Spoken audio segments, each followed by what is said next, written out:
చాలామందికి competitive exam ప్రిపరేషన్లో current affairs చాలా ఇంపార్టెంట్ అని తెలుసు, కానీ వాటిని ఎలా చదవాలో అర్థం కాదు. ఏది మనకు ముఖ్యం, ఏది మనకు ముఖ్యం కాదు అని. అయితే ఒకసారి సివిల్ సర్వీసెస్ కానీ గ్రూప్ 1 కానీ ఈ సిలబస్ క్షుణ్ణంగా తెలిస్తే ఏ కరెంట్ అఫైర్స్ మనకు అవసరమో ఏది అవసరం లేదో అర్థమవుతుంది. కాబట్టి కరెంట్ అఫైర్స్ ప్రిపేర్ అయ్యే ముందు ఒకసారి సిలబస్ ప్రింట్అవుట్ తీసుకుని సిలబస్ కాపీ పెట్టుకుని సిలబస్ని క్షుణ్ణంగా పరిశీలించి ఆ తర్వాత కరెంట్ అఫైర్స్ స్టార్ట్ చేయాలి. 2020 సంవత్సరం చివరిలోకి వచ్చేసింది. ఒక్కసారి కాంపిటేటివ్ ఎగ్జామ్ చదివే ప్రతి ఒక్కళ్ళు ఇయర్ మొత్తం ఏం జరిగిందో డిసెంబర్ 31 కూర్చుని, అంటే పొద్దునే కూర్చుని ఇంపార్టెంట్ కరెంట్ అఫైర్స్ మొత్తం ఒక రౌండప్ చేయాలి. అలా చేయటం వల్ల ఎగ్జామ్ ఓరియంటేషన్ రావడంతో పాటు కాన్ఫిడెన్స్ లెవెల్స్ కూడా పెరుగుతాయి.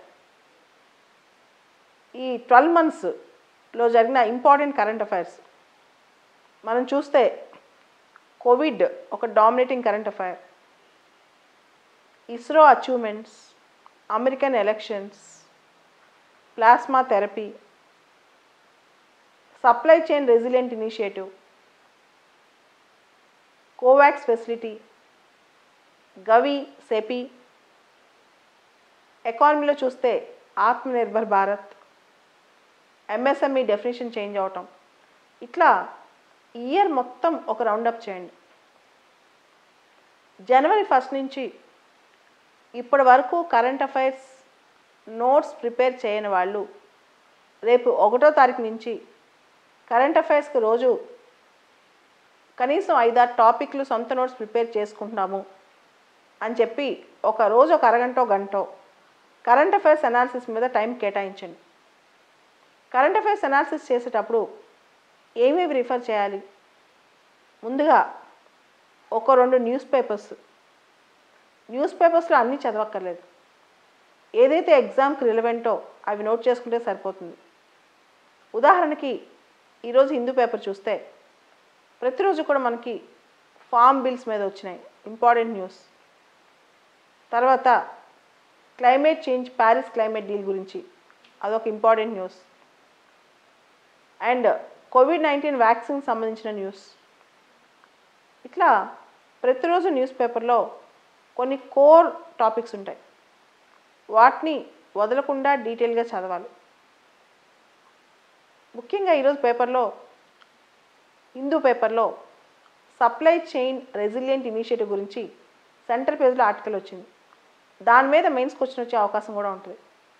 సో ఎవ్రీడే ఒక 5 ఆర్టికల్స్ తీసుకుని వాటి మీద అనాలిసిస్ చేయటం, ఒక 5 ఫ్యాక్చువల్ టాపిక్స్ నేర్చుకోవటం, అట్లా 1 year మొత్తం చేసేస్తే మీరు స్టాటిక్ కరెంట్ అఫైర్స్లో దాదాపు 50-60% మీకు అలవాటు అయిపోద్ది అనమాట. ఏమేమి రిఫర్ చేయాలి అన్నప్పుడు ముందుగా 2 న్యూస్ పేపర్లు, తర్వాత గవర్నమెంట్ కొత్తగా తీసుకొచ్చిన స్కీమ్స్, పాలసీస్, కొత్తగా తీసుకొచ్చిన బిల్స్, దాంతోపాటు కరెంట్ అఫైర్స్లో ఉన్న అంశాలు. కరెంట్ అఫైర్స్లో ఏ అంశాలు ఉన్నాయి, ఎలా చదువుకోవాలి అని డౌట్ రావచ్చు. ఉదాహరణకి ఈ మధ్య మలయన్ జైంట్ స్క్విరెల్ న్యూస్లో ఉంది. 2050 కల్లా మలయన్ జైంట్ స్క్విరెల్ పూర్తిగా ఎక్స్టింక్ట్ అయిపోతుందంట. ఇప్పుడు మలయన్ జైంట్ స్క్విరెల్ IUCNలో ఏ స్థానంలో ఉంది? Near threatened. Malayan giant squirrel అసలు నేటివ్ ప్లేస్ ఏంటి? సౌత్ ఈస్ట్ ఏషియా, అంటే మలేషియా. ఆ పేరులోంచే మలయన్ అని వచ్చింది. సో ఇలాంటివి ఒక టాపిక్ కరెంట్ అఫైర్స్లో కనపడంగానే దాన్ని 360-degree పర్స్పెక్టివ్లో చూడాలి. దాని గురించి అన్ని కోణాల్లో అనాలిసిస్ చేయగలగాలన్నమాట. అలానే ప్రతి సబ్జెక్టు, మనం ఎకానమీ తీసుకుంటే ఎకానమీలో వచ్చిన కొత్త ప్రతి పదం మనం నేర్చుకోవాలి. ఉదాహరణకి స్టాగ్ఫ్లేషన్ ఎందుకు న్యూస్లో ఉంది, డిస్గైజ్డ్ అన్ఎంప్లాయ్మెంట్ ఎందుకు న్యూస్లో ఉంది, అలానే నాన్ పర్ఫార్మింగ్ ఎసెట్స్కి స్ట్రెస్డ్ ఎసెట్స్కి తేడా ఏంటి, ఈ మధ్య ప్రతిరోజు NPS న్యూస్లో ఉన్నాయి, రెండింటికి తేడా ఏంటి, ఇలాంటివి ప్రతిదీ న్యూస్లో ఉన్నదాన్ని డీటెయిల్గా అనాలిసిస్ చేస్తూ ఎక్కువ పర్స్పెక్టివ్స్ గురించి ఆలోచించుకోవాలి. అంటే కేవలం మన వే ఆఫ్ థింకింగే కాకుండా దాన్ని ఇంకొక రకంగా క్వశ్చన్ అడిగితే ఎలా ఉంటుంది, ప్రతి టాపిక్ని why, what, how, where, when ఇవన్నీ క్వశ్చన్ చేసుకోండి. Why, what, how, where, when. కొన్ని టాపిక్స్కి క్రిటికల్ అనాలిసిస్ కూడా మైండ్లో థింక్ చేస్తూ అనాలిసిస్ రాసుకుంటూ ఉండండి. రోజుకి ½ అన్ అవర్ 1 అవర్ చేస్తే కరెంట్ అఫైర్స్ ప్రిపరేషన్ ఈజీ అయిపోద్ది. ఎవరైతే కరెంట్ అఫైర్స్లో స్ట్రాంగ్గా ఉన్నారో వాళ్ళకి ఖచ్చితంగా విన్నింగ్ ఎడ్జ్ ఉంటుంది. చాలామంది క్వశ్చన్స్ స్టాటిక్లో వస్తాయా కరెంట్ అఫైర్స్లో వస్తాయా అనుకుంటారు. కానీ కరెంట్ అఫైర్స్ అనేది ఖచ్చితంగా క్వశ్చన్స్ వచ్చినా రాకపోయినా రోజువారీ దినచర్యలో మనం చేయాల్సిన కార్యక్రమం. కంపల్సరీగా కరెంట్ అఫైర్స్ మీద దృష్టి పెట్టండి. PRS website prs.org, PIB government, తర్వాత రకరకాల మినిస్ట్రీస్ వెబ్సైట్స్, సెంట్రల్ గవర్నమెంట్లో ఉన్న మంత్రిత్వ శాఖల యొక్క వెబ్సైట్స్ డైరెక్ట్గా చూసి వాళ్ళ రిపోర్ట్స్ మొత్తం చదివితే కూడా ఈజీగా అర్థమవుతుంది. న్యూస్ పేపర్లో ఒక ఆర్టికల్ చూసిన తర్వాత దాని మీద రీసెర్చ్ చేస్తే కూడా మనకి ఇంకా నీట్గా అర్థమవుతుంది.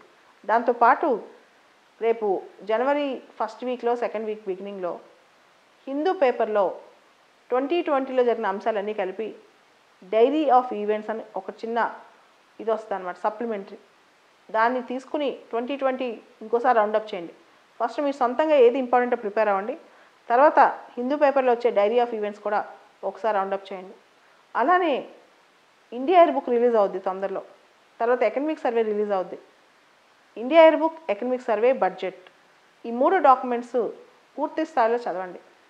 నీతి ఆయోగ్ ఇచ్చిన రిపోర్ట్స్ కూడా చూడండి. నీతి ఆయోగ్ ఈ సంవత్సరం ఏమి ఇస్తుంది, నెక్స్ట్ ఇయర్ ఏమి ఇస్తుంది, నీతి ఆయోగ్ వెబ్సైట్లో ఏమేమి పెడుతున్నారు, ఇవి కూడా ఫాలో అవుతూ ఉండండి. ఇదే కరెంట్ అఫైర్స్ ప్రిపరేషన్. దీన్ని రెగ్యులర్గా కంటిన్యూస్గా చేస్తే బాగుంటుంది. ఎగ్జామ్ టైంలో చేయటం లేదా ఏదైనా రివిజన్ మెటీరియల్ కొనుక్కొని చదవటం వల్ల పెద్ద ఉపయోగం ఉండదు. ఇప్పటి నుంచి మనం సొంతంగా ప్రిపేర్ చేస్తే ప్రిలిమ్స్కి, మెయిన్స్కి, ఇంటర్వ్యూకి మూడింటికి మనం ఉపయోగపడుతుంది అనమాట. అదే ఎవరో రాసిన మెటీరియల్ అంటే ఇన్స్టిట్యూట్స్ ఇచ్చిన మెటీరియల్ మీద ఆధారపడితే మన బ్రెయిన్లో సరిగ్గా పూర్తి స్థాయిలో వెళ్ళే అవకాశం కూడా ఉండదు. కాబట్టి సొంతంగా అట్లీస్ట్ కొంత మెటీరియల్ కరెంట్ అఫైర్స్ సంబంధించి సొంతంగా ప్రిపేర్ చేయడం చూసుకుంటూ ఉండండి. సిఎస్బిఐఎస్ అకాడమీ టెలిగ్రామ్ ఛానల్ ఒకటి ఉంది, బాలలత సిఎస్బిఐఎస్ అకాడమీ టెలిగ్రామ్లో. దీనిలో మీకు రోజువారీ కరెంట్ అఫైర్స్ పెడుతూ ఉంటాం. కేవలం వాటి మీద మాత్రమే డిపెండ్ అవ్వద్దు, అవి కొన్ని ఎగ్జాంపుల్స్ మాత్రమే. అలా మీరు కూడా ప్రిపేర్ అవ్వడానికి ట్రై చేయండి.